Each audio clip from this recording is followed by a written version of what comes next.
भोपाल में आज भारतीय जनता पार्टी के नेताओं का जमावड़ा हुआ। भाजपा के कार्यकर्ता महाकुंभ के मौके पर हुई रैली में पार्टी के सभी नेताओं ने शिरकत की। प्रधानमंत्री दावेदार के रूप में नरेंद्र मोदी की घोषणा के बाद पहला मौका था जब लाल कृष्ण आडवाणी और मोदी एक मंच पर नजर आए। मोदी ने मंच पर आडवाणी के पैर छुए, लेकिन आडवाणी उन्हें आशीर्वाद देने के बजाय दूसरी तरफ देखने लगे। बाद में अपने भाषण में उन्होंने परोक्ष रूप से मोदी को निशाना बनाते हुए कहा कि भाषणों से चुनाव नहीं जीता जाता। बहरहाल मोदी ने करीब 1 घंटे के अपने भाषण में मुख्यमंत्री शिवराज सिंह चौहान की जमकर तारीफ की। उन्होंने कहा कि कांग्रेस ने मध्य प्रदेश को बीमारू राज्य बना दिया था, लेकिन शिवराज सिंह ने उसे विकसित राज्य बनाया है। मोदी ने कहा कि वे चौहान के साथ पूरा प्रदेश घूमे हैं और उन्होंने विकास देखा है। उन्होंने कहा कि शिवराज सिंह के प्रयासों से मध्य प्रदेश में चौतरफा विकास हुआ है। मोदी ने शिवराज सिंह चौहान और उनकी पूरी टीम को बधाई देते हुए कहा कि उन्होंने देश को विकास का नया रास्ता दिखाया है और दीनदयाल उपाध्याय को इससे बेहतर श्रद्धांजलि नहीं हो सकती। मोदी ने कहा कि उन्हें इसमें कोई संदेह नहीं दिख रहा है कि मध्य प्रदेश में एक बार फिर भाजपा की सरकार बनेगी।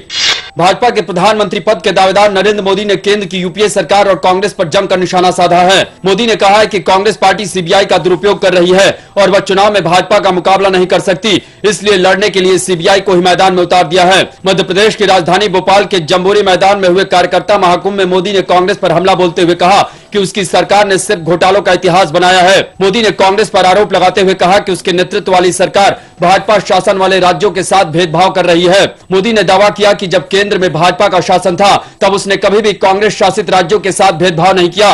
गुजरात के मुख्यमंत्री ने यह भी कहा कि कांग्रेस के नेता समावेशी विकास की बात हर जगह कर रहे हैं, लेकिन उसकी सरकारों ने कभी समावेशी विकास का काम नहीं किया। मोदी ने दावा किया कि 2014-2015 में पूरे देश में भाजपा की सरकार बन जाएगी। मोदी ने एक बार फिर अपने भाषण में कहा कि देश को कांग्रेस मुक्त बनाना है। उन्होंने कहा कि देश को कांग्रेस मुक्त बनाकर ही महात्मा गांधी का सपना पूरा किया जा सकता है।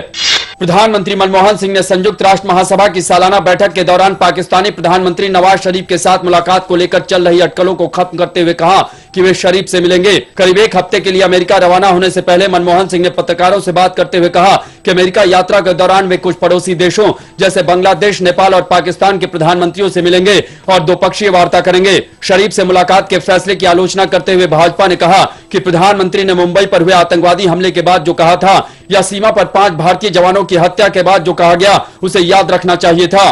भाजपा लगातार पाकिस्तान के साथ वार्ता का विरोध करती रही है और पिछले दिनों विदेश मंत्री सलमान खुर्शीद ने भी इससे सहमति जताते हुए कहा था कि आतंकवाद और वार्ता साथ साथ नहीं चल सकते।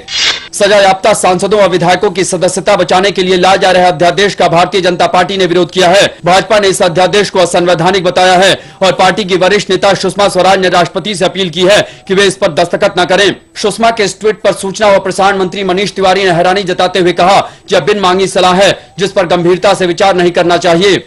केंद्र सरकार ने 5 राज्यों के विधानसभा चुनाव और अगले साल होने वाले लोकसभा चुनाव से पहले 7वें वेतन आयोग के गठन की घोषणा की है। वित्त मंत्री पी चिदम्बरम ने बताया कि प्रधानमंत्री मनमोहन सिंह ने 7वें वेतन आयोग के गठन को मंजूरी दे दी है। इसकी सिफारिशें 1 जनवरी 2016 से लागू की जाएंगी। आयोग के अध्यक्ष और सदस्यों के नाम और काम की शर्तों की बहुत जल्दी घोषणा की जाएगी। इससे पहले 6ठे वेतन आयोग की सिफारिशें 1 जनवरी 2006 से लागू की गई हैं। हर 10 साल पर सरकार अपने कर्मचारियों के वेतन की समीक्षा के लिए आयोग बनाती है। इस आयोग की सिफारिशों से केंद्र सरकार के करीब 85 लाख कर्मचारियों और पेंशन भोक्ताओं को फायदा होगा।